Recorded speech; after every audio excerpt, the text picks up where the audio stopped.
I'm Kevin Coleman with the Center Post after Chillicothe Council, and welcome Stokien. We have met before. You were running for County Commissioner, I believe. Yes. Can you introduce yourself? Yes, I'm Welcome Stokien, and I did speak tonight, and we were having a conversation about what prompted me to do some research and speak to council tonight. And I was just mentioning that I have experienced homelessness as a child, and then again as a young adult as a result of a domestic violence situation. And so it's something that's important to me, but also as a person who has aspirations to be a leader in my community in more ways than I am currently. I think that it's important that the city has an ability to balance things, and for the anti-camping ordinance to give officers what they need, but that it be done with compassion and done well. Sounds a bit like the movie that premiered last summer, Without Her, at the Majestic Theater. Oh yes, I didn't watch that because I'm a little bit sensitive because of having lived through domestic violence. Sometimes I don't want to watch the content, but I did see it advertised. Okay, but you have a personal connection to homelessness. Yeah. Being unhoused. When I was a child, I was actually in the homeless shelter. They called it the HBH, the Home Between Homes. It was in Sherman Park, I think. And that was, I think I was about 7 or 8 years old, and my mother really struggled. And then when I became pregnant with my first child, the father became abusive, and over the course of time, I did end up homeless trying to escape that abuse. Okay, so that's why you felt you needed to speak to council and address this issue. I think that people underestimate how difficult it is to overcome the challenges. A lot of times when you're going through an incredibly emotional situation, and a lot of people are homeless because they have mental health, now I'm tongue-tied, mental health issues or addiction issues, lack of family support, which was something that I didn't have. There wasn't any going home to mom or dad. There wasn't a family members to turn to that had resources to share with me. And I think that a lot of people just have so much privilege that they don't recognize that maybe getting a criminal charge and having to show up to court when you're already potentially public camping, and those people are so far potentially that they have exhausted, all the friends' couches to sleep on, etc. And then you start adding criminal charges on there, and now they have to come up with money. They have to try to show up at a certain place in a certain time, and how are you going to do that without, the resources and maybe transportation issues, etc. And then if you're getting court charges on top of it, if you're not able to afford housing, this is an additional burden.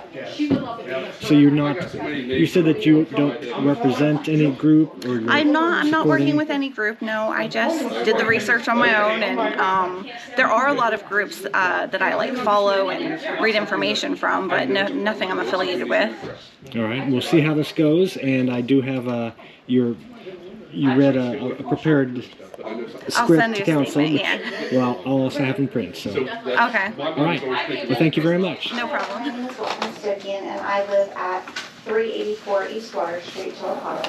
I know it's not on the agenda tonight for the public camping ordinance, but I wanted to speak to that in advance of it being on the agenda. So first of all, I appreciate the thoughtful effort the council has put into addressing the public camping in our city.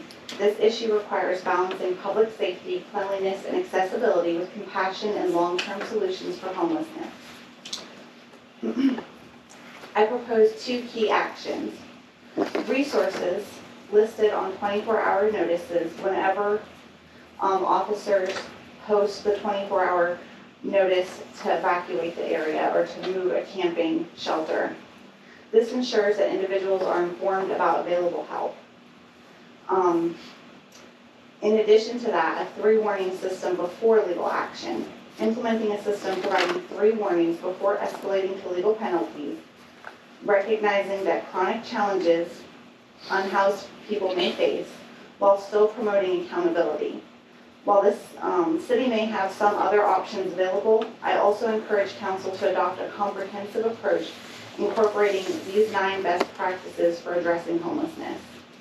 expanding shelter capacity to ensure adequate low-barrier shelter options for individuals in need, develop permanent supportive housing, which focuses on the housing-first approach to provide stability and wraparound services, collaborate with service providers, and partner with nonprofits and community organizations to deliver holistic services, enforce compassionate ordinances, balancing enforcement with outreach, avoiding criminalization of homelessness, improve public health and safety, provide sanitation facilities and conduct regular cleanups with respect for personal belongings, invest in preventative programs, support rental assistance, job training, and resources for at-risk populations, engage the community, promote understanding, reduce stigma, and encourage volunteer involvement. Secure funding and resources. This could be done by pursuing grants, public and private partnerships, and other funding opportunities. Address systemic causes, expand healthcare access, improve economic equality, and focus on education and training. These recommendations offer a compassionate, solution-focused approach that addresses the root cause of homelessness while maintaining public health and safety. Thank you for considering these suggestions as we work together for the betterment of our city and all its residents. Thank you. Thank you. Thank you. Do you have a copy of that? Someone can copy this or you have Few it. of them. It's Lisa's committee. I mean, there's some good ideas in there that we can look I have at. more.